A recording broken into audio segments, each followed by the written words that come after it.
अब जब announcement date के टाइम पे ये डिसाइड हो गया कि आपने कितना अमाउंट जो है वो उसका पे करने जा रहे हो, तो फिर एक एक्स डिविडेंड डेट आती है अनाउंसमेंट डेट के बाद।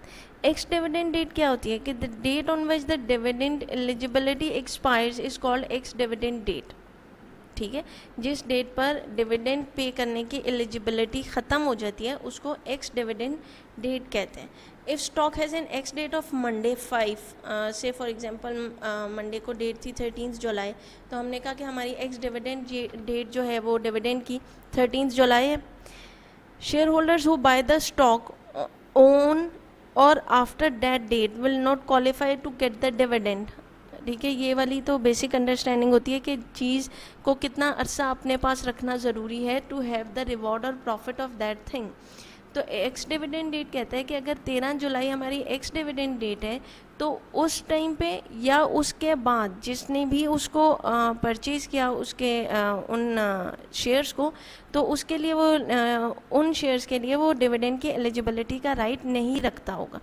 तो so the share holders who own the stock one business day period to x day will enjoy।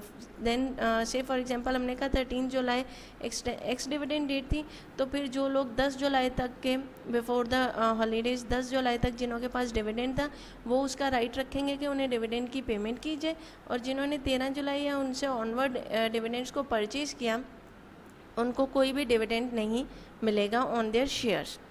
Then comes the record date. Record date is the cutoff date, means the cutoff date established by the company in order to determine which shareholders are eligible to receive a dividend। ठीक है, record date का मतलब ये होता है कि हम कि कंपनी ये डिसाइड करती है date we are going to pay the dividend to our share holders and the share holders who have purchase the shares right from that date to that date, कि उस इन डेट्स के दरमियान में जितने share holders हमारे थे जिन्होंने हमसे शेयर्स परचेज़ किए हुए थे हम उनको जो है वो डिविडेंड पे करेंगे। तो रिकॉर्ड डेट में वो तमाम शेयर होल्डर्स आते हैं जिनका कंपनी डिसाइड कर देती है कि इतने शेयर होल्डर्स को हम जो है डिविडेंड पे करने के लिए की एलिजिबिलिटी का कह रहे हैं। फिर आता है payment date. Payment date company issues the payment to the for the distribution purpose on the payment date which in terms of the customers. जब कस्टमर्स के अकाउंट क्रेडिट हो जाते हैं उसको हम पेमेंट डेट बोलते हैं। जब आपका account in terms of your payment of dividend credit हो जाता है, जब आपके पास पैसे आ जाते हैं अकाउंट में, उसको हम पेमेंट डेट बोलते हैं। अब अगर हम एक और चीज़ को यहाँ पर डिस्कस करें कि what is the difference between the cum date and the ex date. Cum dividend date and ex dividend date, इसमें माइनर सा डिफरेंस होता है, बट द डिफरेंस इज जब भी stock traded on the cum dividend up till the ex dividend date, on or after that point the stock trades without its dividend rights. ठीक है, उसका मतलब ये होगा कि जो स्टॉक है वो तो कम डिविडेंड डेट और एक्स डिविडेंड डेट में क्या डिफरेंस होता है। Cum dividend is the basically the point where the company has declared the dividend but hasn't yet paid the dividend. It means के कम डिविडेंड जब आपका status होगा आपके शेयर का, तो आपकी कंपनी ने आपको डिविडेंड तो ड्यू है, उसने अनाउंस किया हुआ है, लेकिन अभी आपको पे नहीं किया हुआ। एक्स डिविडेंड डेट होती है जब वो पे कर चुकी होती है और उसके बाद आप एलिजिबल नहीं होते हो उस डिविडेंड के लिए, या मतलब उसके बाद उसकी एलिजिबिलिटी ख़त्म हो जाती है, एक्सपायर हो जाती है, तो उसको एक्स डिविडेंड डेट कहते हैं। तो this is the basic difference between the cum dividend date and the ex dividend date.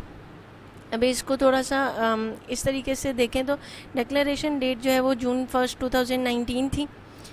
Cum dividend date is June 5 2019, right. अब ex dividend date is June 6 2019।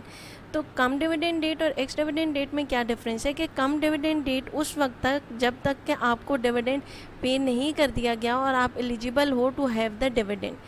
X dividend date is के इस date पर या इसके बाद जिसने भी लिया शेयर्स को उसको डिविडेंड नहीं मिलेगा। रिकॉर्ड डेट जब आपको record date is when you जो ड्यूरेशन या जो टाइमलाइन या जिस के तहत कंपनी ने ये डिसाइड किया कि इतने कस्टमर्स को जिनके पास इस डेट के अकॉर्डिंगली या इस डेट तक के डिविडेंड्स पड़े थे, हम सिर्फ उनको पे करेंगे डिविडेंड को। और payment date is when you are going to have a credit balance in your account. This is the different dates which are which involved in the dividend structure of the structure of the organization. अब dividend की entries किस तरीके से follow होती हैं? Say for example, Aggregate Mining Corporation was incorporated 5 years ago. It is authorized to issue 500,000 shares of $100 per value, 8% preferred stock. अब 8% preferred stock का क्या मतलब है कि आपका जो प्रेफर्ड स्टॉक होगा वो 8% डिविडेंड पे करेगा आपको एवरी ईयर। और प्रेफर्ड स्टॉक का फेस वैल्यू कितना है या पार वैल्यू कितना है, वो $100 का है। तो आपने अगर परचेज़ करने 10 प्रेफर्ड शेयर्स तो आप $100 के हिसाब से 1000 के प्रेफर्ड शेयर होल्डर्स को परचेज़ करोगे और हर $100 का प्रेफर्ड शेयर आपको 8% का रिटर्न देगा आफ्टर अ ईयर। तो कंपनी ऑथराइज कितने प्रेफर्ड शेयर्स को इशू करने के लिए? 500,000 शेयर्स को। Similarly it is also authorize to issue 750,000 shares of $1 par value common stock. अब जो कॉमन स्टॉक का शेयर है उसकी सिर्फ पार वैल्यू शो हो रही है, उसके साथ कोई भी परसेंटेज जो है वो अटैचमेंट नहीं शो हो रही। इट मीन्स कि आपका जो कॉमन स्टॉक है वो आपके board of directors in your annual general meeting decide करेंगे कि डिविडेंड कितना पे करना है। तो $1 par value common stock means कि अगर आपने 100 शेयर्स परचेज़ करने हैं तो आप $100 के 100 शेयर्स परचेज़ कर सकते हो। It has issued only 50,000 of the common shares and none of the preferred shares.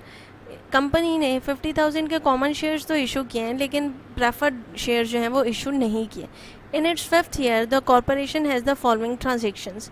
March 1st को declares a cash dividend of $5 पर share and March 30th page cache dividend.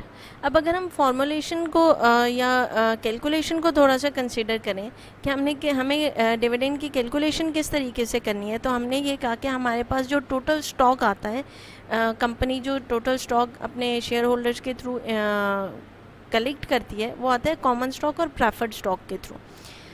अब अगर इसी एग्जांपल को ही consider करने हो तो हमारी कंपनी ने प्रेफर्ड स्टॉक में कुछ भी इशू नहीं किया, तो प्रेफर्ड स्टॉक का बैलेंस जो है वो ज़ीरो आ जाएगा।